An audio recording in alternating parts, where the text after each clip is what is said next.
Awali ya yote naomba nitumie fursa hii kumshukuru sana Mwenyezi Mungu mwingi wa rehema na neema ambaye ametupa kibali cha kuweza kukutana hapa siku ya leo. Si kwa ujanja wetu bali ni kwa mapenzi yake Mwenyezi Mungu. Mheshimiwa Mwenyekiti wa Chama cha Mapinduzi wa wilaya yetu ya Geita, Comrade Barnabas Mahoja Mapande, Kaimu Katibu wa Chama cha Mapinduzi wa wilaya yetu mama yangu Pili, mwenezi wetu na wajumbe wa kamati ya siasa kwa ujumla, pamoja na wajumbe wa halmashauri kuu na watumishi wa umma wenzangu. Naomba nitumie fursa hii kumshukuru sana Mwenyezi Mungu kwa mara nyingine kwa namna ambavyo ameendelea kutupa neema ya uhai na kwa namna ambavyo ametupa nguvu ya kuweza kuifikia siku ya leo. Hatimaye nasimama mbele yenu kwa ajili ya kuweza kusoma taarifa ya utekelezaji wa ilani ya uchaguzi ya Chama cha Mapinduzi ya mwaka 2025-2030 katika kipindi cha kuanzia Januari mosi mpaka 31 Juni 2026. Mheshimiwa Mwenyekiti, utekelezaji wa ilani ya uchaguzi ya Chama cha Mapinduzi ni matokeo ya umoja, upendo na ushirikiano na mshikamano wa viongozi mbalimbali katika maeneo yetu. Ninaomba uridhie nitumie fursa hii kuwashukuru sana viongozi mbalimbali ambao wamechagiza maendeleo katika wilaya yetu na wamechagiza ufanisi katika utekelezaji wa ilani ya uchaguzi ya Chama cha Mapinduzi ya mwaka 2025-2030 katika kipindi cha kuanzia Januari mpaka Juni 2026. Ndugu Mwenyekiti, kwa namna ya kipekee sana naomba nitumie fursa hii kumshukuru sana mwanamama hodari, shupavu na mahiri, mwenyekiti wa Chama cha Mapinduzi na Rais wa Jamhuri ya Muungano wa Tanzania, Dr. Samia Suluhu Hassan. Mheshimiwa Rais Dr. Samia Suluhu Hassan amekuwa kinara wa maendeleo katika taifa letu kwa kiwango kikubwa sana na amekuwa ndio kinara mkuu katika kuleta ufanisi wa utekelezaji wa ilani ya uchaguzi ya Chama cha Mapinduzi katika wilaya yetu. Tumepokea fedha nyingi sana za utekelezaji wa miradi ya maendeleo kutoka kwa Mheshimiwa Rais. Tuna kila sababu ya kumpongeza na kumshukuru Dr. Samia Suluhu Hassan. Sisi wana Geita tunamwombea afya njema Mheshimiwa Rais. Lakini pili, naomba nitumie fursa hii kumshukuru sana mkuu wetu wa mkoa wa Geita, Mheshimiwa Martin Ruben Shigela. Ndugu Mwenyekiti, Mheshimiwa mkuu wa mkoa amekuwa ni kinara wa kuzunguka kwenye maeneo yetu na sisi kama wasaidizi wake tumekuwa tukipokea maelekezo yake mengi ili kuhakikisha kwamba ilani ya uchaguzi ya Chama cha Mapinduzi inatekelezeka. Naomba nitumie kusanyiko hili kumshukuru tena mkuu wetu wa mkoa kwa namna ambavyo amekuwa mstari wa mbele kusukuma utekelezaji wa ilani katika maeneo yetu. Mtu wa tatu, ndugu Mwenyekiti, naomba kwa namna ya kipekee sana ni kushukuru wewe mwenyekiti wa Chama cha Mapinduzi wa wilaya yetu ya Geita pamoja na wajumbe wa kamati ya siasa kwa ujumla kwa namna ambavyo mmekuwa mstari wa mbele kutupa ushirikiano, ushauri, mshikamano na kutuongezea msukumo ili ilani ya uchaguzi iweze kutekelezeka. Ndugu Mwenyekiti, tunakuombea afya njema wewe na wajumbe wa kamati ya siasa kwa namna ambavyo mmekuwa mkitoa ushirikiano ndani ya serikali na hatimaye tunapata ufanisi kwenye utekelezaji wa ilani ya uchaguzi ya Chama cha Mapinduzi ya 2025-2030. Mheshimiwa Mwenyekiti, naomba pia nitumie nafasi hii kumshukuru sana katibu tawala wetu wa wilaya, dada yangu Lucy Beda. Mwanadada huyu amekuwa ni kiungo muhimu katika ofisi ya mkuu wa wilaya na amekuwa ni msaidizi wangu muhimu sana kwenye kuhakikisha kwamba shughuli zote za serikali zinakwenda vizuri kwa halmashauri zote mbili, halmashauri ya manispaa ya Geita pamoja na halmashauri ya wilaya ya Geita. Ndugu Mwenyekiti, utekelezaji wa ilani unafanikiwa pale ambapo unao wabunge hodari, wabunge mahiri, wabunge shupavu, wabunge ambao wanao uwezo wa kwenda bungeni kujenga hoja na kupita kwenye ofisi mbalimbali kutafuta rasilimali fedha. Kwa kweli wilaya yetu ya Geita imepata baraka kubwa ya kuwa na wabunge ambao wako mstari wa mbele kuyatetea maendeleo ya maeneo yetu. Naomba nitumie fursa hii kumshukuru sana Mheshimiwa Dr. Kingi Joseph Kasheko Msukuma, mbunge wa jimbo hili la Geita na mwenyeji wetu kwenye ukumbi huu kwa siku ya leo, kwa namna ambavyo amekuwa mstari wa mbele kujenga hoja kule bungeni na hatimaye kuleta maendeleo kwenye wilaya yetu. Lakini nitumie fursa hii pia kumshukuru sana Mheshimiwa Dr. Jafar Rajab Saif, mbunge wa jimbo la Busanda na naibu waziri wa nchi ofisi ya waziri mkuu tawala za mikoa na serikali za mitaa anayesimamia eneo la afya. Mheshimiwa naibu waziri amekuwa na mchango mkubwa sana katika wilaya yetu ya Geita kwa namna ambavyo amekuwa akiisemea wilaya hii kwenye ofisi ya waziri mkuu TAMISEMI pamoja na taasisi nyingine na kwenye wizara mbalimbali na hatimaye tunapata maendeleo. Tunajivunia sana kuwa na naibu waziri kwenye wilaya yetu na tunamwombea afya njema. Mwenyezi Mungu aendelee kumpa nguvu ya kulitumikia taifa letu. Ninamshukuru sana pia mbunge wa jimbo la Katoro, Mheshimiwa Injinia Kija Limbu Ntemi kwa namna ambavyo na yeye amekuwa mstari wa mbele katika kuchagiza maendeleo kwenye wilaya yetu. Ninamshukuru pia Mheshimiwa Injinia Chacha Mwita Wambura, mbunge wa jimbo la Geita mjini kwa namna ambavyo na yeye amekuwa ni sehemu ya chachu kubwa sana ya kutuletea maendeleo kwenye wilaya yetu. Tunawatakia kila laheri waheshimiwa wabunge, waendelee na kazi ya kulijenga taifa wanapokuwa kwenye shughuli za kibunge. Mheshimiwa Mwenyekiti, nitumie fursa hii pia kuyashukuru sana mabaraza ya madiwani. Hakuna maendeleo unaweza kuyapata na wala hakuna ufanisi tunaweza kuupata kwenye utekelezaji wa ilani ya uchaguzi ya Chama cha Mapinduzi bila kuwa na mabaraza ya madiwani ambayo ni madhubuti kweli kweli. Mabaraza haya madiwani yanaongozwa kikamilifu na viongozi wao. Ninamshukuru sana Mheshimiwa Leonard Kiganga Bugomola, diwani wa kata ya Bomba Mbili na mstahiki meya wa halmashauri ya manispaa ya Geita, kwa namna ambavyo anawaongoza madiwani kwenye baraza la manispaa ya Geita na hatimaye wanaweza kuchagiza maendeleo kwenye baraza. Lakini nitumie fursa hii pia kumshukuru sana Mheshimiwa Jumanne Sengo Misungwi, diwani wa kata ya Ludete na mwenyekiti wa halmashauri ya wilaya ya Geita, kwa namna ambavyo analiongoza baraza la halmashauri ya wilaya ya Geita na hatimaye na lenyewe linaweza kuleta matokeo katika utekelezaji wa ilani ya uchaguzi ya Chama cha Mapinduzi. Ndugu mwenyekiti, baada ya mabaraza ya madiwani kufanya kazi zake vizuri, wako watumishi wa umma kwenye halmashauri zetu ambao wamekuwa mstari wa mbele sana kuhakikisha kwamba kila kinachopangwa kinakwenda kufanyika kwa wakati na kwa ufanisi na kuleta matokeo. Hao si wengine, ni wakurugenzi wetu. Nitumie fursa hii kumshukuru sana mkurugenzi wa halmashauri ya manispaa ya Geita, ndugu Yefred Mienzi, kwa namna ambavyo amekuwa chachu ya kukusanya vizuri pamoja na kuleta maendeleo kwenye halmashauri ya manispaa ya Geita. Na nitumie fursa hii kumshukuru sana ndugu Karia Rajab Magaro, mkurugenzi mtendaji wa halmashauri ya wilaya ya Geita, kwa namna ambavyo na yeye amekuwa kinara wa kuweza kuwaleta watumishi pamoja na hatimaye kuweza kuleta matokeo. Ndugu mwenyekiti, nitakuwa mchoyo wa fadhila nisipowashukuru watumishi wenzangu wa umma wote ambao wametimiza wajibu wao katika kuhakikisha kwamba ilani hii ya uchaguzi inatekelezeka kwa vitendo katika wilaya yetu. Baada ya shukrani hizo, ndugu mwenyekiti, ninaomba sasa uridhie tuanze kufanya mapitio ya utekelezaji wa ilani ya uchaguzi sekta kwa sekta kama ambavyo ilani ya uchaguzi imeeleza. Ndugu mwenyekiti, tutaanza kutizama utekelezaji wa ilani ya uchaguzi ya Chama cha Mapinduzi kwa kuitizama sekta ya fedha.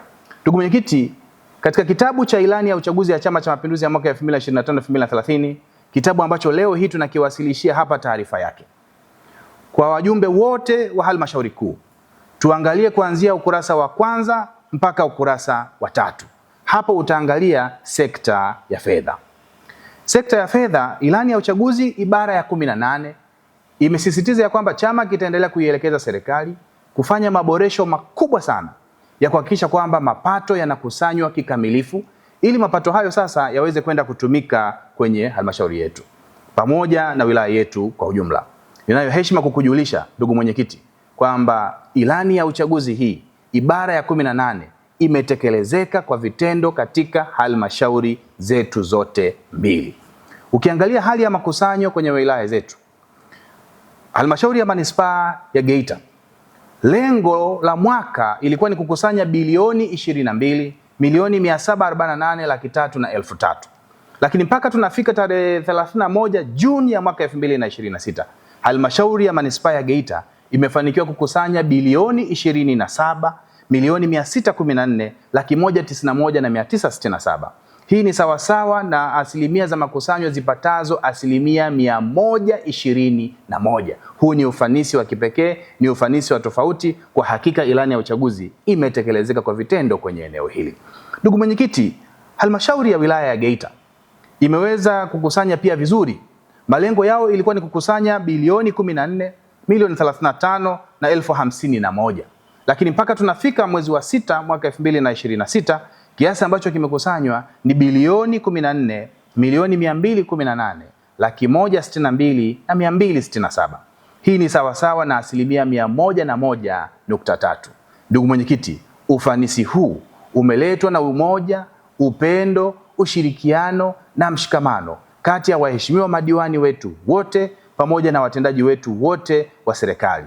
Tunaendelea kutoa rai kwa kila mwananchi kuona umuhimu wa kutoa tozo na ushuru mbalimbali pamoja na kodi mbalimbali ili halmashauri zetu ziendelee kukusanya kwa ufanisi na tuwe na uwezo wa kutekeleza ilani ya uchaguzi. Ndugu mwenyekiti, ilani ya uchaguzi ya Chama cha Mapinduzi ya mwaka 2025-2030 imeweka pia mkazo kwa sisi serikali kufanikisha kwenye sekta ya maendeleo ya jamii. Naomba niwaalike tufanye mapitio ya utekelezaji wa ilani kwenye eneo la sekta ya maendeleo ya jamii. Kupitia kitabu hicho ambacho kila mjumbe anacho amekishika mkononi, ninaomba wajumbe tufuatilie utekelezaji wa ilani ya uchaguzi ya Chama cha Mapinduzi kwenye idara ya maendeleo ya jamii, ukurasa ule wa 4 mpaka ukurasa wa 9. Ukifunua ukurasa wa 4 mpaka ukurasa wa 9 utaona namna ambavyo ilani ya uchaguzi imetekelezwa kwenye eneo la sekta ya maendeleo ya jamii. Ndugu mwenyekiti, ibara ya 26 inazungumzia kuhusiana na umuhimu wa mamlaka za serikali za mitaa kuwezesha wananchi kiuchumi. Makundi ambayo yanatakiwa yaweze kuwezeshwa ni kundi la wanawake liwezeshwe vizuri, kundi la vijana liwezeshwe vizuri, na kundi la watu wenye mahitaji maalum. Ndugu mwenyekiti, nayo heshima kuijulisha halmashauri kuu ya CCM ya taifa siku ya leo ya kwamba halmashauri zetu mbili zimetekeleza ibara hii ya 26 ya ilani ya uchaguzi kwa ufanisi mkubwa sana. Tukianza na halmashauri ya manispaa ya Geita. Halmashauri ya manispaa ya Geita mpaka mwezi Juni 2026 imefanikiwa kuweza kutoa mikopo kwa jumla ya vikundi 273, ambapo jumla ya fedha ambazo zimetumika kuweza kutoa mikopo hiyo ni jumla ya shilingi bilioni 4,168,500,000. Fedha hizi zinahusisha marejesho ambayo yamefanywa na vikundi ambavyo vilishakopeshwa miaka ya zamani pamoja na makusanyo yetu mapya ambayo yametengewa 10%. Kwa upande wa halmashauri ya wilaya Geita, jumla ya vikundi 158 vimepewa mikopo na fedha zilizotumika ni bilioni 2,350,000. Ukipitia kabrasha letu ukurasa wa 4 mpaka ukurasa wa 9 utaona kwa ufanisi wake vikundi vyote ambavyo vimewezeshwa. Ndugu mwenyekiti, nayo heshima hii kuijulisha halmashauri kuu ya Chama cha Mapinduzi ya kwamba halmashauri zetu zimeendelea kutoa fedha za kutosha. Viko vikundi mbalimbali kwenye kata zetu vimewezeshwa, vikundi vingine vimewezeshwa fedha kwa ajili ya kununua mabasi, ukienda kule Geita mjini pamoja na Katoro, vikundi vingine vimewezeshwa mitambo kwa ajili ya viwanda. Kwa kweli nikisema tuanze kupitia kikundi kimoja hadi kingine, tunaweza tukachukua muda mrefu. Lakini nataka niwaalike tupate nafasi ya kupata ushuhuda wa fedha hizi namna ambavyo zinakwenda.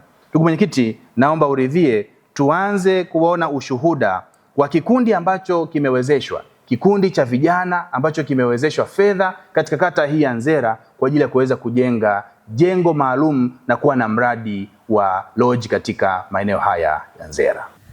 Napenda kuelezea utekelezaji wa ilani ya Chama cha Mapinduzi, hasa 10% ya vijana, jinsi inavyowanufaisha vijana wa Nzera kwa ujumla. Kwa kata ya Nzera, wao wamepokea zaidi ya milioni 150, ni ule mkopo wa 10% kwa vijana. Hii 10% ya vijana inatekelezwa kabisa kwa 10% kubwa. Tunaipongeza serikali yetu ya awamu ya 6 inayoongozwa na Mama Samia Suluhu Hassan kwa hiki kinachokifanya kwa kuwanufaisha vijana wetu kwenye kata yetu kwa ujumla. Hii yote ni utekelezaji wa ilani ya Chama cha Mapinduzi inayosimamiwa na mwenyekiti wetu wa Chama cha Mapinduzi ambaye ni Rais wa Jamhuri ya Muungano wa Tanzania, Mama Samia Suluhu Hassan.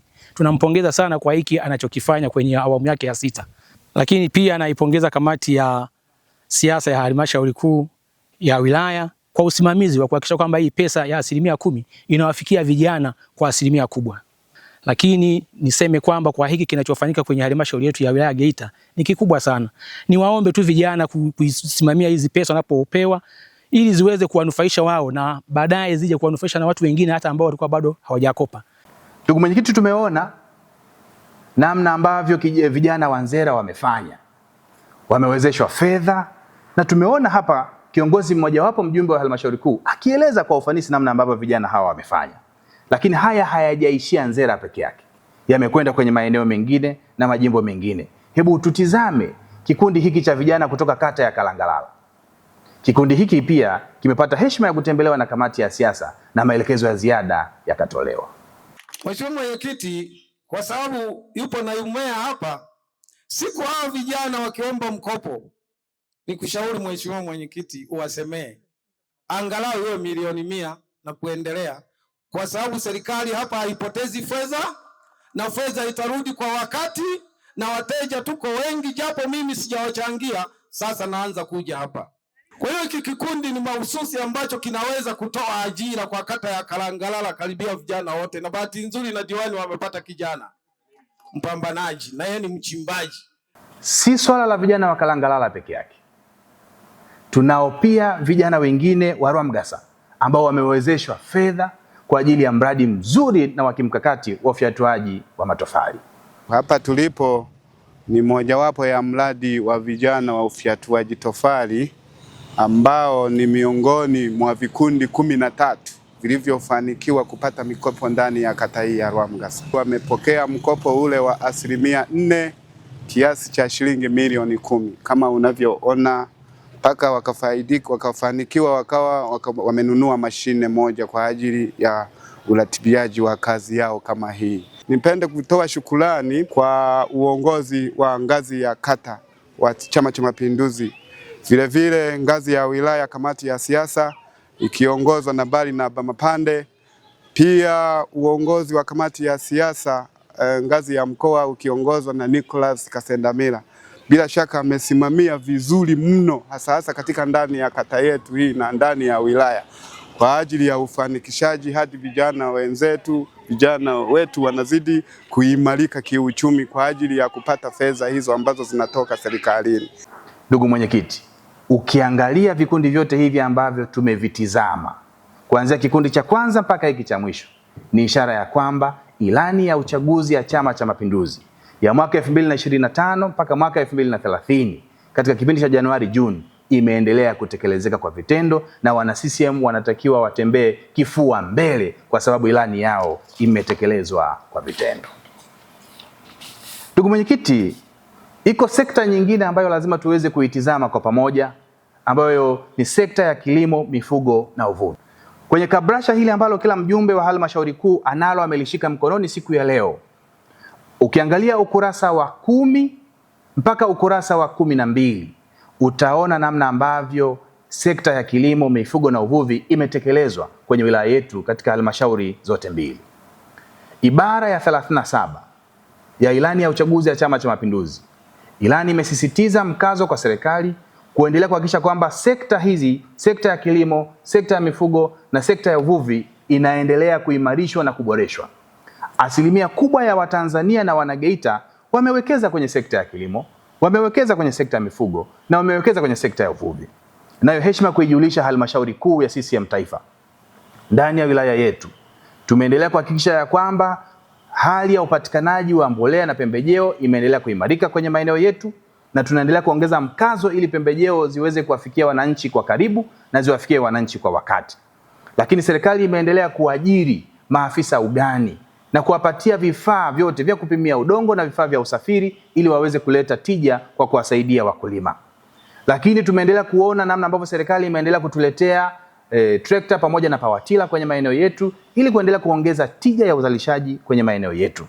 Lakini tumeendelea kushuhudia namna ambavyo serikali imewekeza fedha kwa ajili ya kutoa mitaji kwenye ziwa letu la Victoria ili kuanza kuwa na uvuvi wa kutumia vizimba. Lakini pia tumeona namna ambavyo kwenye baadhi ya maeneo ujenzi wa majosho unaendelea na ujenzi wa malambo nao unaendelea. Ndugu mwenyekiti, ushuhuda wa haya, naomba nitumie fursa hii kuwaalika mpate kuona namna ambavyo baadhi ya miradi imetekelezwa kwenye maeneo yetu. Ukienda kata ya Bulela utakuta kuna kazi kubwa ya ujenzi wa lambo imefanyika. Ujenzi wa lambo umefanyika kwa ajili ya kuhakikisha kwamba wafugaji wote wanakuwa na sehemu ya kunyweshea mifugo yao pamoja na ujenzi wa josho. Naomba tufuatilie kwa pamoja. Lambo letu hili ambalo lina jiografia mbili, ni lambo ambalo tunalitumia sisi kama wanakata ya Bulela, lakini pia ni kwa mbele tunaona kuna josho ambapo ni kuogesha mifugo lakini pia na kunyweshea mifugo yetu. Kabla ya kuwepo hili lambo, na maana kulikuwa na changamoto mbalimbali. Aidha tulikuwa hatuna sehemu ya kunyweshea mifugo, lakini pia tulikuwa hatuna sehemu ya kuogesha mifugo yetu. Kamati ya siasa ya wilaya kupitia mwenyekiti wa Chama cha Mapinduzi wa wilaya yetu ya Geita, Mheshimiwa Barnaba Mapande, imeshawahi kufika hapa, ni tuseme ni zaidi ya mara 5, ambapo ulisukuma msukumo wa kuleta fungu wa kuja kutengeza hili lambo letu la kata yetu ya Bulela. Kata ya Bulela inashukuru kwa utekelezaji wote wa miradi yote inayoendelea katika kata yetu ya Bulela, ikiwemo lambo hili letu la kata ya Bulela lilivyotengenezwa na ukarabatiwa na kufikia asilimia zote hizi kama tunavyoliona. Lakini tupende kushukuru sana uongozi wa kamati ya siasa ya wilaya na uongozi wa ngazi ya taifa kupitia kwa Rais wetu wa Jamhuri ya Muungano wa Tanzania, mama yetu mpendwa Daktari Samia Suluhu Hassan, kwa kuleta fungu la kuja kutengeneza lambo letu ambalo ni lambo la kata yetu ya Bulela. Limetengenezwa vizuri na kama tunavyoona hapa mifugo tunanyosha maji, lakini pia tunaogesha mifugo. Ndugu mwenyekiti, tumeitizama Bulela hali yake namna ilivyo. Nataka niwathibitishie, serikali imeendelea kuwekeza fedha za kutosha kwenye kuhakikisha kwamba sekta ya uvuvi inaendelea kukua na kuimarika. Uko uwekezaji mkubwa sana ambao umeendelea kwenye Ziwa Victoria, kata ya Nkome. Viko vizimba vimewekezwa kwenye kata ya Nkome huko. Nataka muangalie namna ambavyo Chama cha Mapinduzi kinafuatilia uwezeshaji wa wananchi kuwekeza kwenye ufugaji wa vizimba katika ziwa letu la Victoria. Katika utekelezaji wa ilani ya Chama cha Mapinduzi tumefanikiwa kupata vizimba 4. Mradi huu wa vizimba vya samaki unasimamiwa na kikundi cha Jiendeleze kata ya Nkome.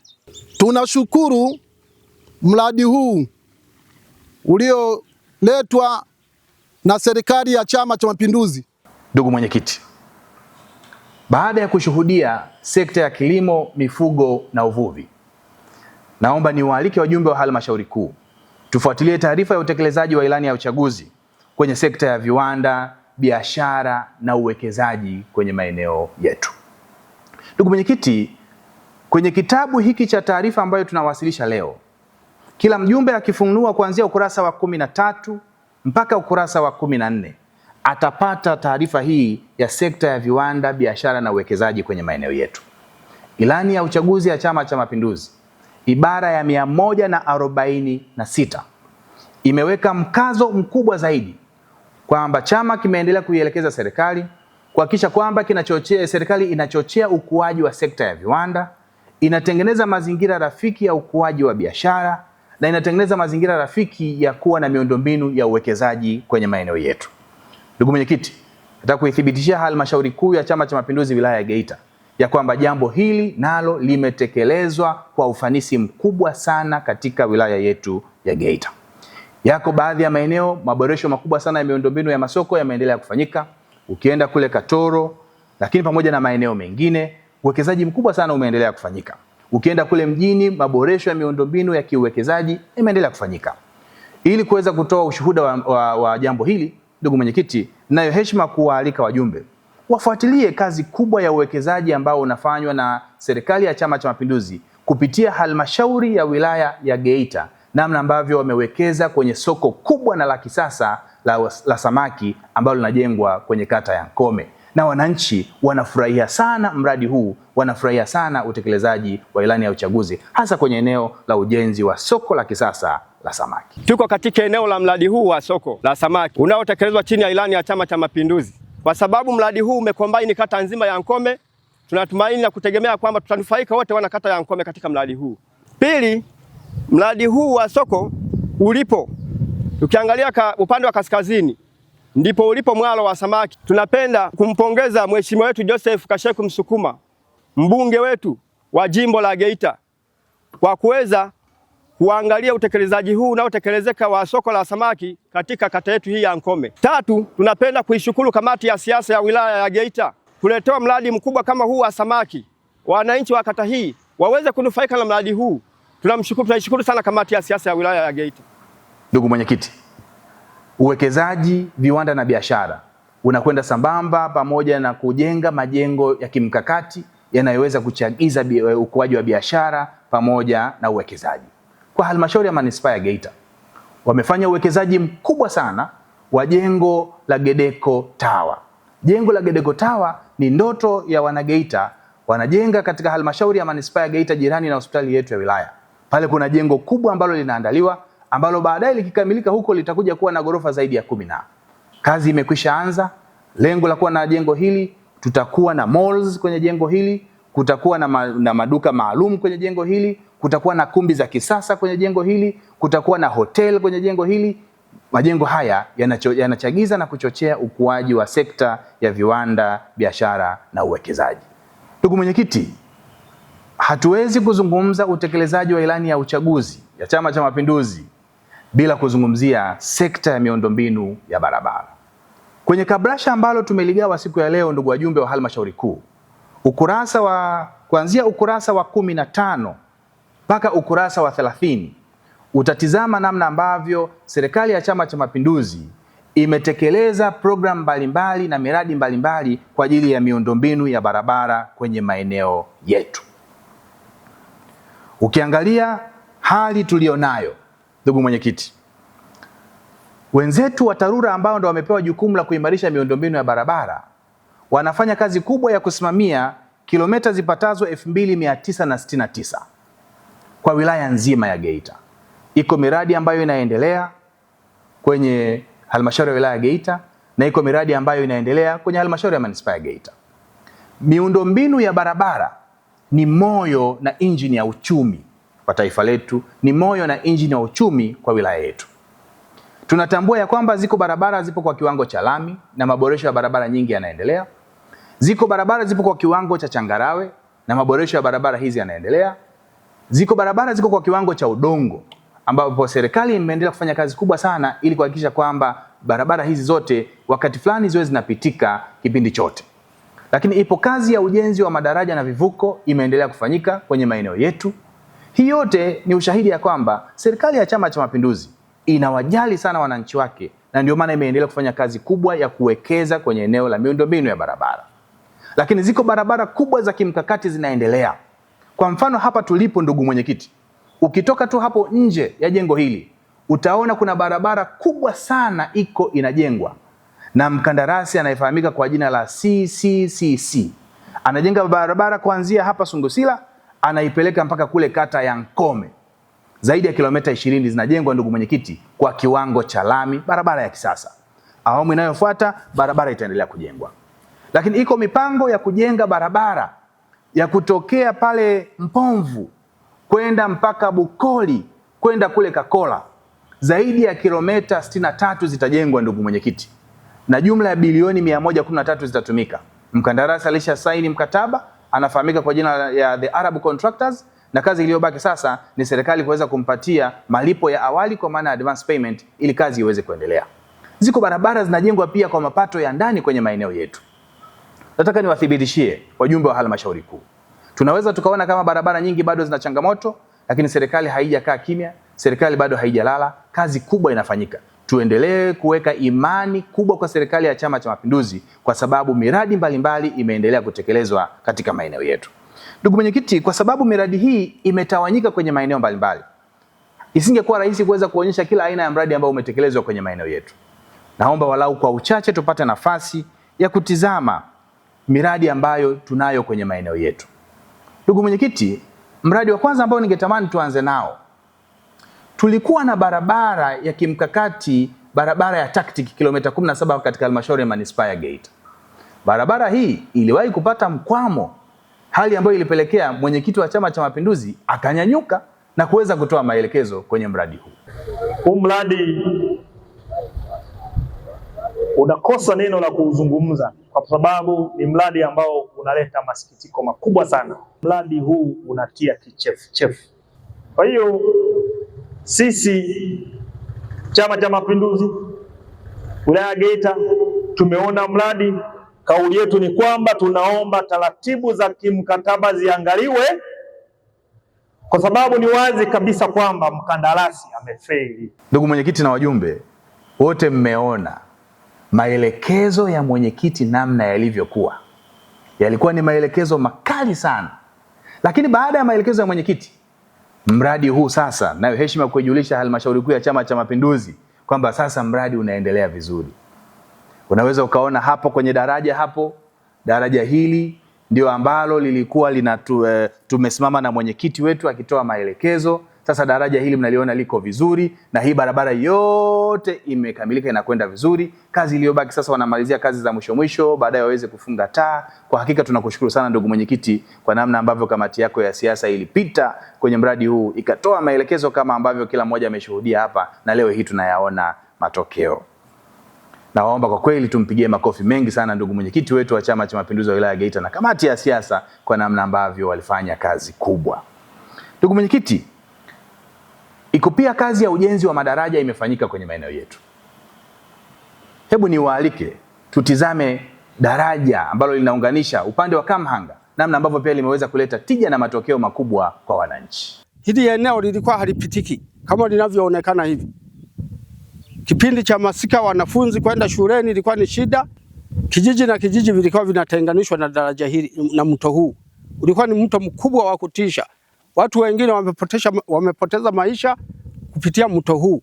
Lakini serikali ya Mheshimiwa Rais ambaye ni mwenyekiti wa Chama cha Mapinduzi ameliona hili kwa haraka na kulifanyia utaratibu. Utaratibu ndo huu umekamilika. Kata hii nampongeza sana kwa ujumla na wananchi wote pamoja na Chama cha Mapinduzi kinachosimamia hii ilani. Napenda tu kumpongeza Mheshimiwa mbunge Msukuma ni kiongozi ambaye anasimamia miradi na kuifuatilia kuhakikisha kwamba inakamilika. Lakini pia Mheshimiwa diwani hayuko nyuma na maendeleo ya kata yake. Kwa upande wa kata, kila kitu kiko vizuri. Kwa mfano daraja hili ameonyesha ushirikiano mkubwa, kushirikiana na waliokuwa na mkandarasi aliyekuwa katika eneo hili. Napongeza kamati ya Chama cha Mapinduzi wilaya ya Geita kwa ushirikiano wa kuweza kufuatilia haya mambo na kufikia kiasi hiki. Unaweza kuona namna ambavyo wananchi wanafurahia utekelezaji wa mradi huu. Sote tumeliona daraja hilo namna ambavyo liko vizuri. Ni miongoni mwa kazi kuu ambayo inafanywa na serikali ya Chama cha Mapinduzi kuunganisha eneo moja na eneo jingine. Na kazi hii ya madaraja inaendelea na kwenye maeneo mengi mengine ikiwemo kule kwenye jimbo la Busanda. Lakini ipo kazi kubwa inaendelea ya ujenzi wa barabara kwa mapato ya ndani, na wenzetu wa halmashauri ya manispaa ya Geita wamekuwa wakifanya vizuri sana kujenga barabara kwa kiwango cha lami kwa kutumia mapato ya ndani.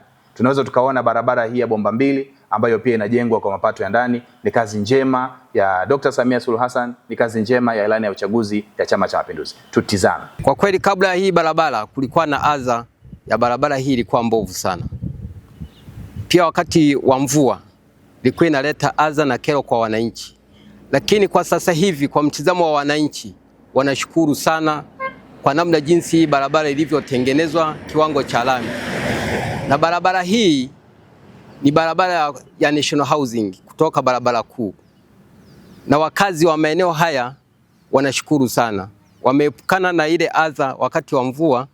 Ilikuwa mvua ikinyesha, maji wakati mwingine yalikuwa yanakosa mwelekeo kwenda yanakuwa yanatwama sehemu za barabara zilizotengenezwa.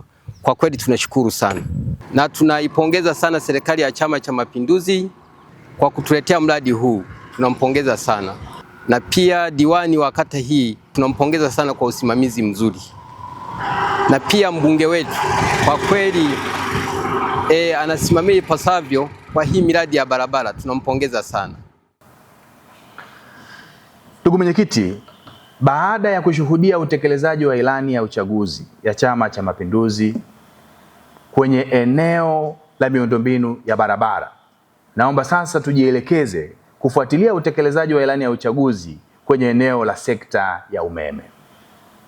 Ndugu mwenyekiti, vitabu ambavyo tunavitumia kwa ajili ya utekelezaji wa ilani ya uchaguzi siku ya leo, ukifungua ukurasa wa kuanzia 31 mpaka ukurasa wa 41, hizo ndo kurasa ambazo utakuta zinaonyesha nini kimefanyika kwenye eneo la umeme. Ndugu mwenyekiti, tunatambua ya kwamba umeme ni moja ya nyenzo muhimu sana kwenye kuchochea maendeleo. Kila mwananchi anatamani kuwa na umeme kwenye eneo lake. Serikali ya Chama cha Mapinduzi imeendelea kufanya kazi kubwa ya kuhakikisha tunakuwa na umeme kwenye kila eneo. Kazi ya kupeleka umeme kwenye mitaa yote 65 imekamilika. Kazi ya kupeleka umeme kwenye vijiji vyote 158 tulivyonavyo katika wilaya ya Geita tumekwisha fanikiwa kwa zaidi ya 97%. Kwa sababu vijiji 155 tayari vina umeme. Tumebakisha vijiji vitatu ambavyo vipo kwenye kata ya Izomacheli, ambako pia wataalamu wetu na Wizara ya Nishati wanaendelea na kazi kubwa ya kumtafuta mkandarasi ambaye atapeleka umeme kwenye visiwa hivi kwa kutumia mfumo wa umeme jua. Kazi ambayo inaendelea kwa sasa ni kupeleka umeme kwenye kila kitongoji. Nini kinaendelea ndugu mwenyekiti? Nayo heshima kuijulisha Halmashauri Kuu ya Chama cha Mapinduzi Taifa, Halmashauri Kuu ya Chama cha Mapinduzi wilaya yetu ya Geita kwa namna ya kipekee sana. Nayo heshima kuijulisha Halmashauri Kuu ya Chama cha Mapinduzi wilaya yetu ya Geita kwamba serikali ya awamu ya 6 inaendelea na kazi kubwa ya kupeleka umeme kwenye ngazi za vitongoji. Tunavyo vitongoji 640 kwenye maeneo yetu haya, na kama taifa pia kuna vitongoji vingine vingi, lakini serikali imeshatuletea mwarobaini wa jambo hili. Hivi karibuni mkoa wetu wa Geita ulimpokea mkandarasi ambaye anafahamika kwa jina la Central Electrical Installation, ambaye anafanya kazi kubwa ya kupeleka umeme vitongojini. Jumla ya bilioni 63 zimeletwa kwa ajili ya program hii ama mradi huu wa kupeleka umeme kwenye vitongoji. Na kwa kuanzia katika mkoa wetu wa Geita, takriban vitongoji 528 vitaanza kupelekewa umeme. Kwa hiyo ukiangalia kwenye kabrasha hapo, ukurasa huo wa 31 mpaka ukurasa wa 41, utaona orodha ya vitongoji ambavyo vinaanza kupelekewa umeme kwa awamu ya kwanza. Nataka niwathibitishie ndugu zangu, umeme utafika kwenye kila kitongoji.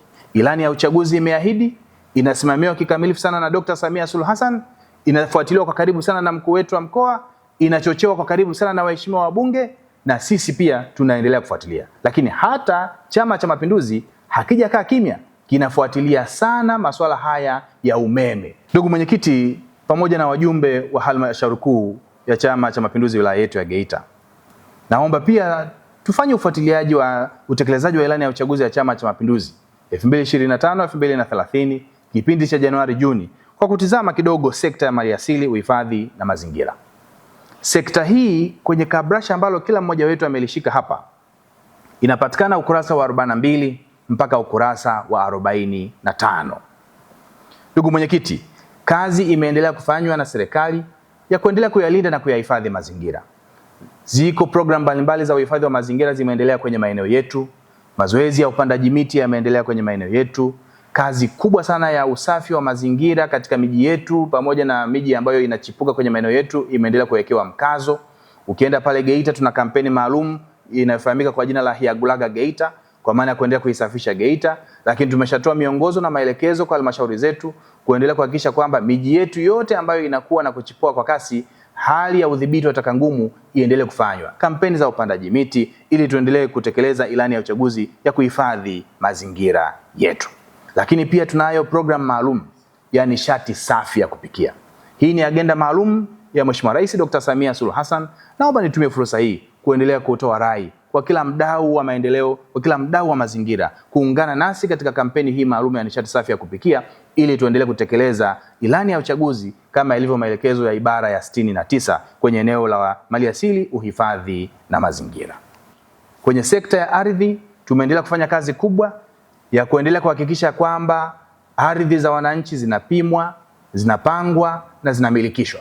Lakini tumeendelea pia na program maalum ya kuhakikisha kwamba tunasikiliza migogoro ya ardhi kati ya mtu na mtu, migogoro ya ardhi kati ya kijiji na kijiji, migogoro ya ardhi kati ya kata na kata, ili kwa pamoja tuhakikishe kwamba sekta ya ardhi inakuwa tulivu kwenye maeneo yetu. Jukumu hili ni endelevu na ni waahidi wajumbe wa halmashauri kuu ya kwamba kazi ya utatuaji wa migogoro na kero zinazotokana na ardhi itaendelea kwa ufanisi mkubwa, na ndio maana tumekuja pia na program maalum ya Samia Ardhi Clinic ambayo imeendelea kuleta matokeo kwenye maeneo mbalimbali na tutaisambaza kwenye maeneo yote ya wilaya yetu ya Geita.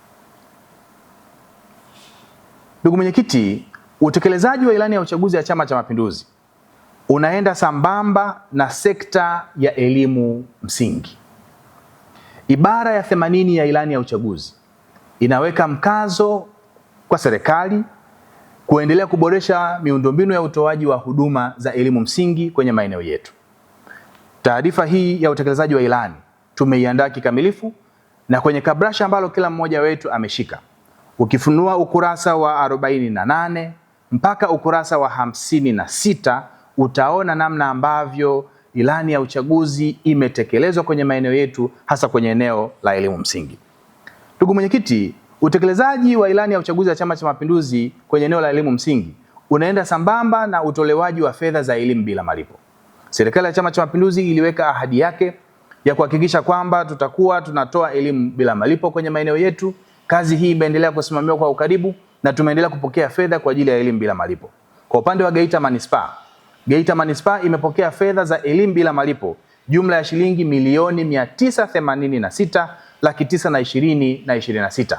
Hizi zimekuja mpaka Juni 2026 na zimetumika kwa ajili ya shughuli za elimu bila malipo. Kwa upande wa Geita DC imeweza kupokea jumla ya shilingi bilioni 1,508,275,942. Fedha hizi zimepokelewa kwa ajili ya kuendelea kuchagiza shughuli za utoaji wa elimu bila malipo. Lakini kazi hii inaenda sambamba pia na ujenzi wa miundombinu mbalimbali. Ndugu mwenyekiti, wilaya yetu ya Geita inakuwa kwa kasi kubwa sana. na idadi ya watu inaongezeka kweli kweli. Idadi ya watoto ambao wanaanza shule imeendelea kuongezeka siku hadi siku. Serikali ya Chama cha Mapinduzi imeendelea kuhakikisha kwamba tunapata fedha za kutosha kwa ajili ya kujenga madarasa kwenye baadhi ya maeneo. Tumeendelea kupata fedha za kutosha kwa ajili ya kujenga shule mpya. Tumepata fedha za kutosha kwa ajili ya kujenga matundu ya vyoo kwenye maeneo mbalimbali. Na kazi hii inaendelea. Ndugu mwenyekiti, ushuhuda wa mambo haya unatokana na fedha ambazo tumezipokea. Kwa mfano, kwa halmashauri ya manispaa ya Geita hadi kufika mwezi Juni 2026, jumla ya shilingi bilioni 2,013,551 zilipokelewa kwa ajili ya kuhakikisha kwamba tunajenga shule mpya, ujenzi wa madarasa na matundu ya vyoo. Na kwa upande wa Geita DC, jumla ya shilingi bilioni 4,119,745,438 zimepokelewa kwenye halmashauri yetu ya wilaya ya Geita, zimefanya kazi kubwa ya kujenga shule mpya, kujenga madarasa pamoja na matundu ya vyoo. Ushuhuda wa mambo haya unaonekana kwenye maeneo yetu. Kila mmoja kule anakotoka anaona kazi hizi zinafanyika, madarasa yanajengwa, kila mmoja anaona, shule mpya zinajengwa, kila mmoja anaona kwenye maeneo yetu, maboma yanamaliziwa na shule zile chakavu pia kwenye baadhi ya maeneo zimeanza kukarabatiwa. Lakini kwa uchache, ndugu mwenyekiti, kwa manufaa ya halmashauri yote hii ya wilaya, naomba muweze kuridhia tutizame baadhi ya miradi michache. Kwa kuanza na ujenzi wa shule mpya uliofanywa na serikali kule kata ya Butobela, kijiji cha Nyakagwe, shule ya msingi Nyakagwe. Tuko kwenye mradi wa shule ya awali na msingi iliyoko ndani ya kata yetu ya Butobela, lakini iko kijiji cha Nyakagwe. Shule hii ni shule ambazo zimeanza kujengwa ni kutaka kusogeza elimu kwa wananchi na watoto wasiweze kupata shida ya kuifuatilia elimu kwa umbali zaidi. Na hii si kwamba ni vitu vya kubahatisha, ni vitu ambavyo viko ndani ya ilani yetu ya Chama cha Mapinduzi. Hivyo tunaendelea sisi kumshukuru sana mwenyekiti wetu wa chama Barnabas Mapande, kwa kamati yetu ya siasa ya wilaya, ndio waliokuwa mara kwa mara wanakuja, lakini pia wabunge wetu, madiwani wetu, kwa kazi kubwa wanaendelea kuifanya, kazi na utu, tunasonga mbele. Ndugu mwenyekiti, shule hii ya Nyakagwe iliyoko jimbo la Busanda sio pekee tu iliyojengwa. Kwenye jimbo hili hapa tulipo leo, jimbo la Geita kwa Dr. Msukuma, ukienda kata ya Lwezera, ukienda kwenye kata ya Lwezera kuna shule kubwa imeweza kujengwa. Tuitizame. Ilianzishwa mwaka jana mwezi wa 10. Serikali itenga milioni 330,700 kwa ajili ya ujenzi wa mradi huu. Mpaka sasa kuna baadhi ya viongozi kutoka wilayani wameweza kutembelea hii shule na kujiridhisha. Lengo na madhumuni ya kuanzisha hii shule kusudi watoto wetu waweze kupata elimu bora kupitia ilani ya Chama cha Mapinduzi. Kwanza tunamshukuru Mheshimiwa Samia Suluhu Hassan kwa kutekeleza ilani ya Chama cha Mapinduzi kwa kutuletea huu mradi. Kwa hiyo tunashukuru sana kwa niaba ya kata kwa ujumla. Kazi na utu, tunasonga mbele. Tuna ujenzi wa shule nyingine mpya umefanyika pale manispaa ya Geita, shule ya msingi Moringe. Tuliletewa milioni 809,500 na senti 26. Tumejengewa madarasa 7. Serikali inatekeleza ilani ya Chama cha Mapinduzi kwa sababu imetuondolea adha ya watoto wetu kuwa wanasumbuka. Kwanza watoto walikuwa hawapati elimu kwa muda mwafaka, kwa sababu akianza darasa la kwanza kwenda umbali labda mpaka wazazi tulikuwa tunawapeleka mpaka mtoto umpeleka hawezi kwenda peke yake. Kwa kuwa tumesogezewa shule, sasa hivi watoto wanasoma tu kwa uhuru na watoto wetu wako salama zaidi. Na si tu hizi shule mpya ambazo tumezionyesha, pia kuna ujenzi wa madarasa. Ukienda kwenye jimbo la Katoro kule kwenye kata ya Nyamwilolelwa utakuta tuna kazi kubwa ya ujenzi wa madarasa imefanyika kwenye shule ya msingi Lwingera. Mimi binafsi nitumie nafasi hii kwanza kuipongeza sana serikali yetu ya Chama cha Mapinduzi kwa utekelezaji mzuri wa ilani ya Chama cha Mapinduzi. Hapa nilipo ni kijiji cha Nyamwilolelwa na kitongoji cha Lwingera ambapo kimsingi kuna mradi ambao kimsingi uliainishwa kwenye ilani yetu ya Chama cha Mapinduzi, na mradi huu umetekelezwa wa vyumba 5 vya madarasa. Kwa kweli tulikuwa na changamoto ya upungufu wa madarasa kwenye eneo hili, lakini mpaka sasa upungufu sasa umeisha na wanafunzi wetu nafikiri wanaendelea kusoma kwa raha. Hivyo basi mimi kama katibu wa Chama cha Mapinduzi nitumie nafasi hii pia kuipongeza sana kamati yetu ya siasa ya wilaya kwa ufuatiliaji mzuri wa ilani ya Chama cha Mapinduzi kadiri ilani yetu inavyotekelezwa. Ndugu mwenyekiti, ukiona yaliyofanyika kwenye sekta ya elimu msingi, unaweza ukasema kazi imeisha. Lakini serikali ya Chama cha Mapinduzi ni tajiri. Serikali ya Chama cha Mapinduzi imesheheni ndoto na maono ya kuwahudumia watu. Kuna kazi kubwa pia imefanyika kwenye sekta ya elimu sekondari. Ndugu mwenyekiti, kwenye kitabu chetu cha ilani, kuanzia ukurasa wa 57 mpaka ukurasa wa 61, kila mtu akifunua kuanzia ukurasa wa 57 mpaka ukurasa wa 61, hapo ulipo utaona utekelezaji wa ilani kwenye eneo la sekta ya elimu sekondari. Ibara ya 80 imeendelea kutuwekea nguvu na mkazo wa kutosha kuhakikisha kwamba elimu ya sekondari inaendelea kupewa kipaumbele kwenye maeneo yetu kwa kuletewa fedha za elimu bila malipo pamoja na fedha za ujenzi wa miundombinu mbalimbali. Upande wa fedha za elimu bila malipo, halmashauri ya manispaa ya Geita hadi kufika mwezi Juni mwaka 2026, jumla ya shilingi bilioni 1,871,686,531 zimepokelewa, na hizi zimeendelea kufanya kazi kubwa kwenye eneo la elimu bila malipo. Kwa upande wa halmashauri ya wilaya ya Geita, jumla ya shilingi bilioni 2,152,792 zimepokelewa na zimekwenda kwa ajili ya kuweza kuleta matokeo kwenye eneo la elimu bila malipo. Ndugu mwenyekiti, tumepokea pia fedha kwa ajili ya ujenzi wa miundombinu mbalimbali. Madarasa yameendelea kujengwa kwenye shule za sekondari, mabweni yameendelea kujengwa kwenye shule za sekondari, pamoja na shule mpya zimeendelea kujengwa. Kwa upande wa halmashauri ya manispaa ya Geita, kwa kipindi cha Januari Juni 2026 walipokea fedha na kutumia fedha jumla shilingi milioni 765 kwa ajili ya ujenzi wa miundombinu kwenye eneo la elimu sekondari. Na halmashauri ya wilaya ya Geita walipokea jumla ya shilingi bilioni 1,881,69441. Hizi nazo zimepokelewa kwa ajili ya kuweza kujenga miundombinu mbalimbali kwenye maeneo yetu. Na kinachofurahisha ni pale ambapo unaanza kuwaona wazazi na walezi kwenye maeneo yetu wakifurahia baadhi ya miradi inayotekelezwa kwenye maeneo yetu.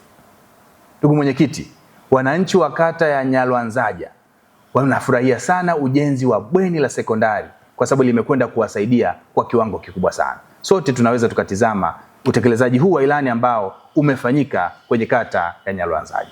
Wametuepushia ndoa za utotoni. Mtoto wa kike ambaye alikuwa anapata mateso mengi kwenye wakati wa ambapo alikuwa amepanga kwenye mageto haya, yalikuwa yanawatesa sana watoto wa kike, wanapata majaribu mengi ambayo ya kuwataka kuwapotezea elimu yao.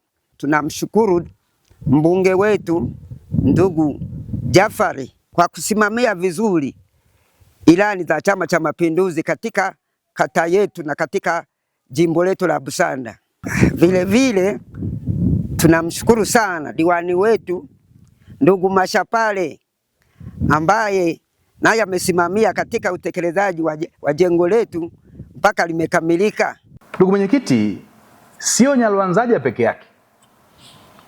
Ipo kazi kubwa pia imefanywa na wenzetu wa halmashauri ya manispaa ya Geita kwa kujenga shule mpya kabisa na ya kisasa, shule ya sekondari Nyantindili ambayo inakwenda kuwasaidia wananyankumbu kwenye kusogeza huduma. Ndugu mwenyekiti, viongozi wa Chama cha Mapinduzi kwenye ngazi za kata wanafurahia sana utekelezaji wa programu hizi na miradi hii kwenye eneo la elimu sekondari, kama ambavyo wananyankumbu wanafurahia ujenzi wa shule hii ya sekondari Nyantindili.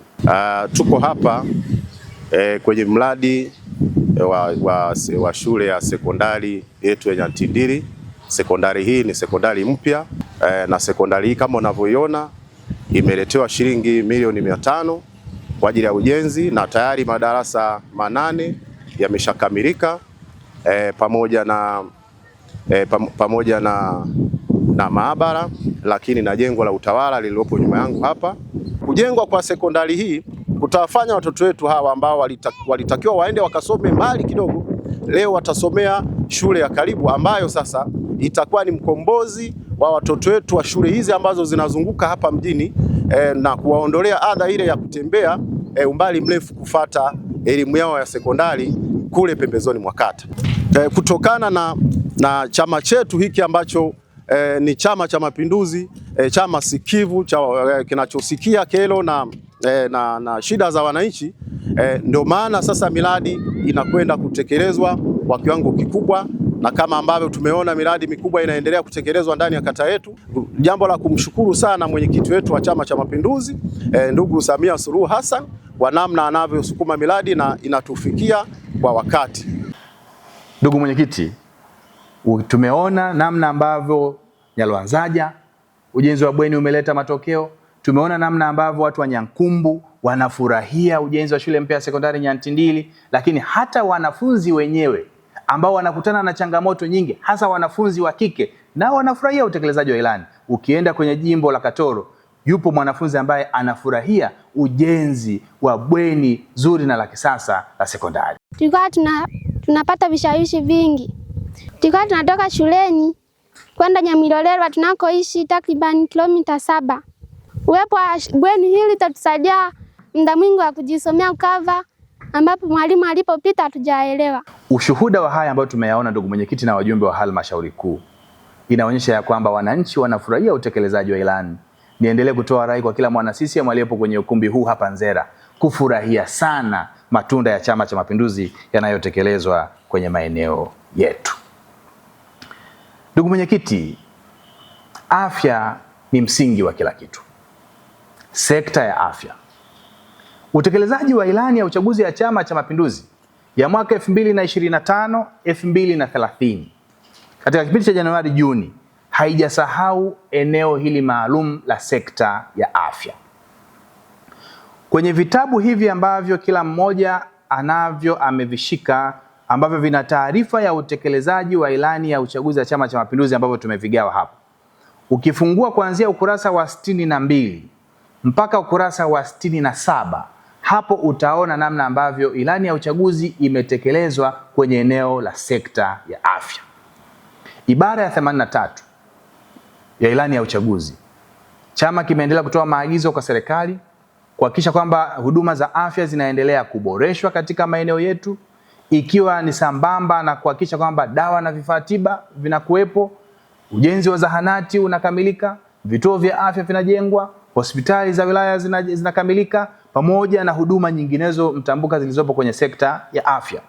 Lakini iko ahadi maalum, ahadi ya Mheshimiwa Rais katika siku 100 za uongozi wake kuhakikisha kwamba bima ya afya kwa wote inatolewa.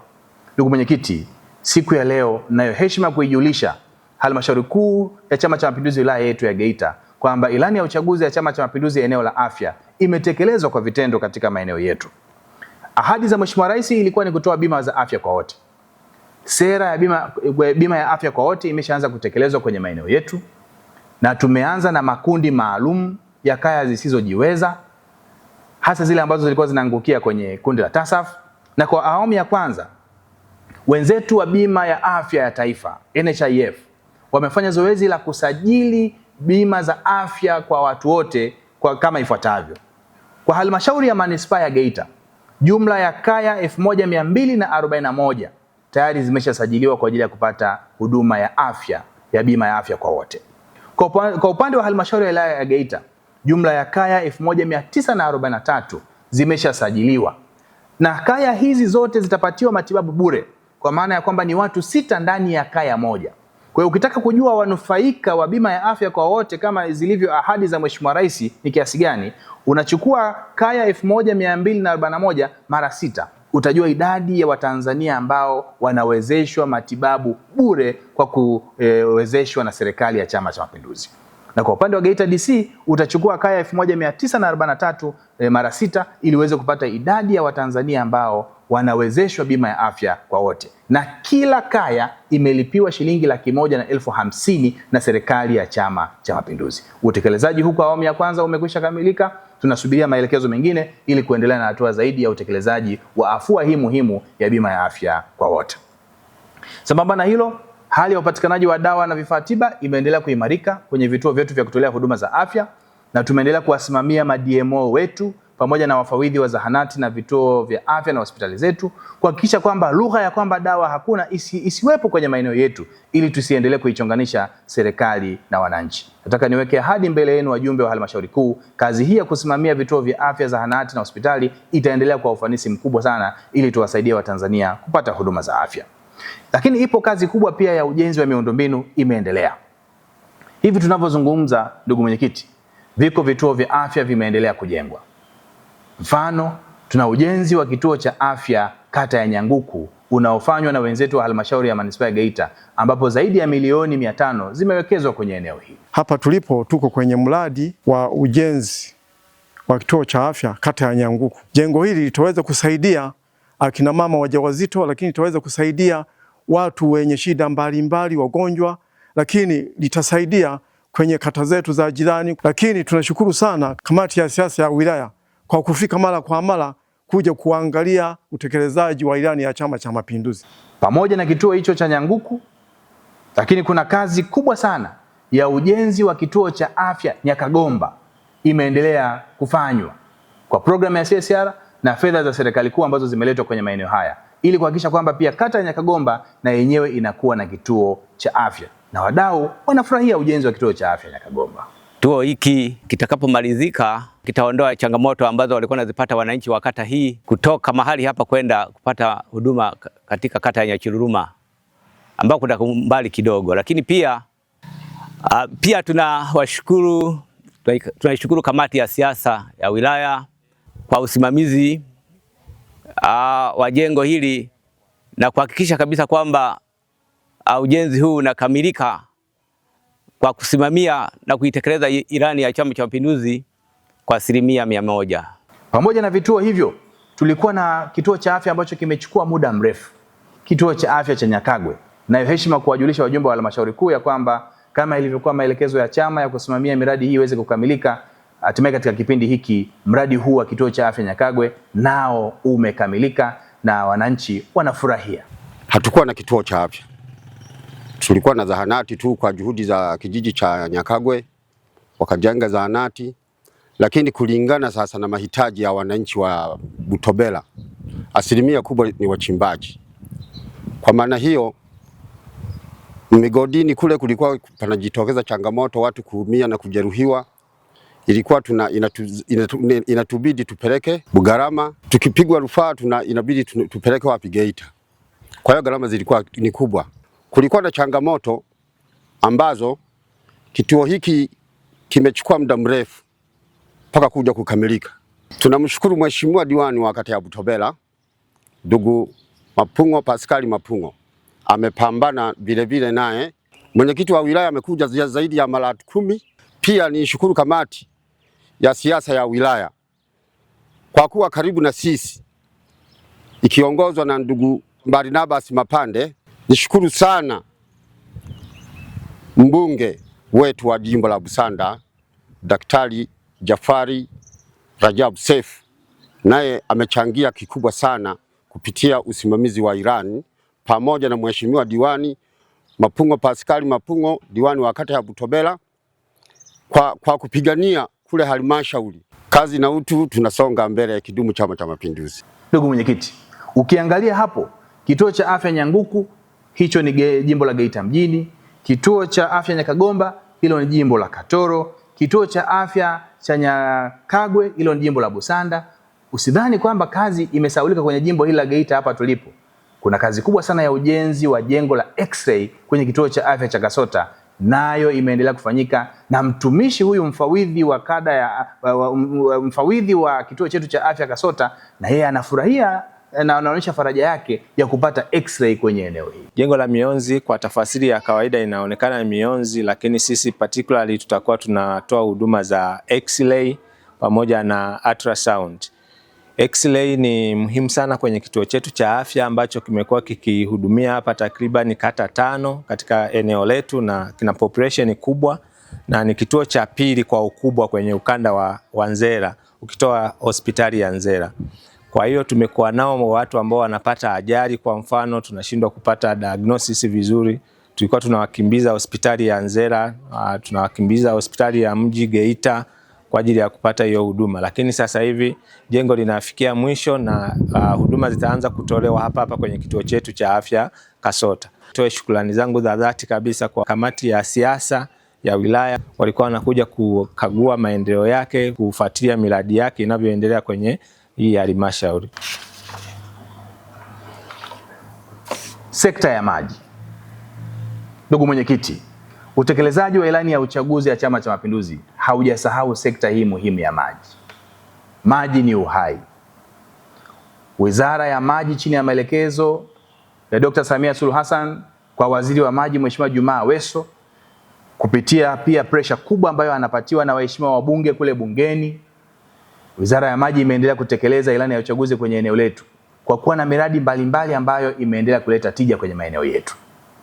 Kwenye eneo hili ndugu mwenyekiti, iko miradi mingi ambayo inafanyika kwenye maeneo mbalimbali, mingine imekamilika na mingine ipo kwenye hatua za ukamilishaji na fedha zinaendelea kuja kwa ajili ya ukamilishaji. Lakini leo hii nionyeshe furaha yangu sana ndugu mwenyekiti. Kwenye halmashauri kuu ya utekelezaji wa ilani ya uchaguzi tuliyofanya mwaka jana tukiwa kule EPZ, tulikubaliana kwamba ni bora tukaichukua halmashauri kuu yote ikaenda kutembelea mradi mkubwa na wa kimkakati wa miji 28. Mradi ambao serikali imewekeza zaidi ya bilioni 124. Maji yanachukuliwa kutoka kwenye ziwa Victoria kata ya Senga na yanapelekwa kule mjini na yatasambazwa kwenye maeneo mbalimbali, na baadhi ya maeneo ya kwenye jimbo hili yatapata manufaa. Ndugu mwenyekiti, leo nimefurahi sana kwamba tumetembelea mradi huu wa miji 28.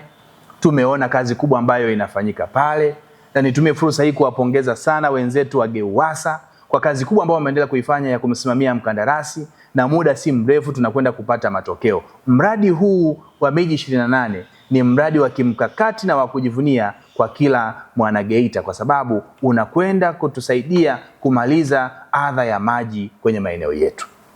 Pamoja na mradi huu ambao wote tumeutembelea kwa pamoja, lakini iko miji inaendelea kukua. Nataka nikuthibitishie ndugu mwenyekiti kwamba miji yote inayoendelea kukua kuna kazi kubwa inafanyika. Mamlaka ya mji mdogo Katoro kuna miradi mbalimbali ya maji inaendelea kufanyika. Tuna mradi wetu wa maji wa kutoka Chankorongo kwenda pale Katoro ambao umetumia zaidi ya bilioni 6 na milioni 300. Maji yameshafika kwenye tanki.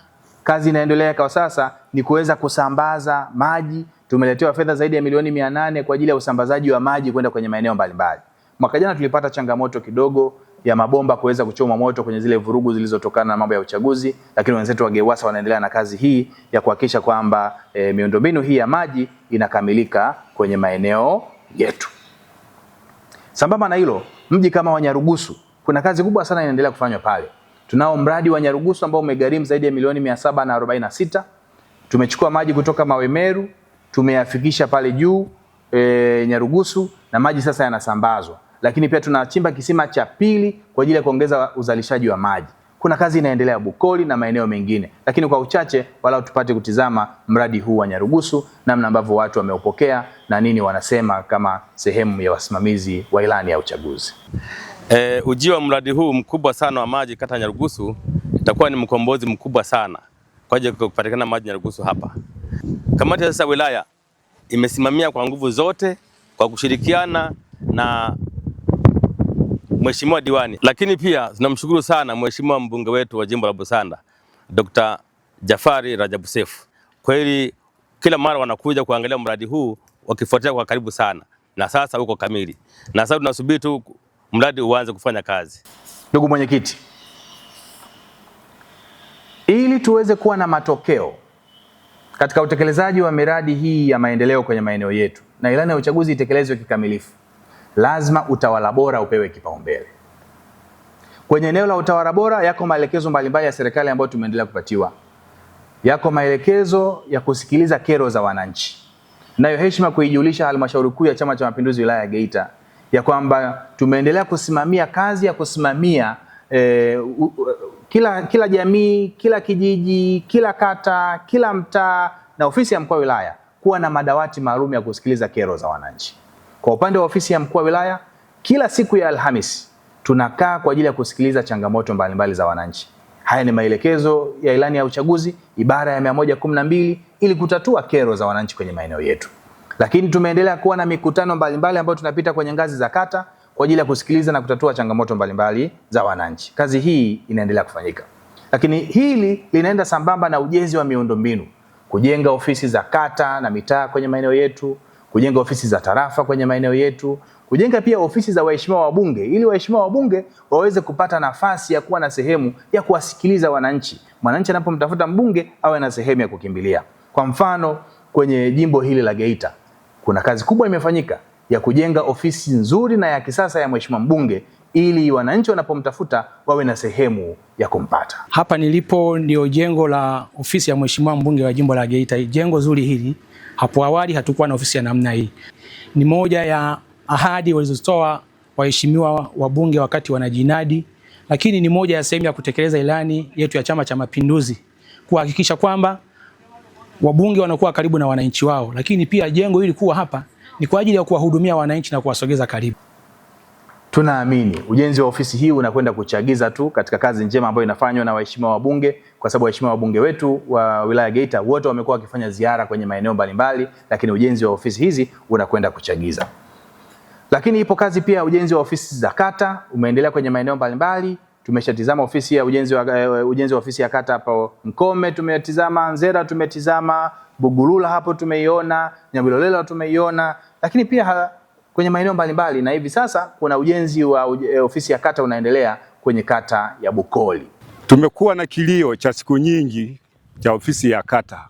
Hatimaye tumefanikiwa kupata ofisi ya kata. Adha waliokuwa naipata wananchi wa kata ya Bukoli ni kwa sababu hatukuwa na ofisi ya kata, ilibidi kupanga kwenye ofisi ya tawi la Bugogo kwa ajili ya kufanya utekelezaji ule.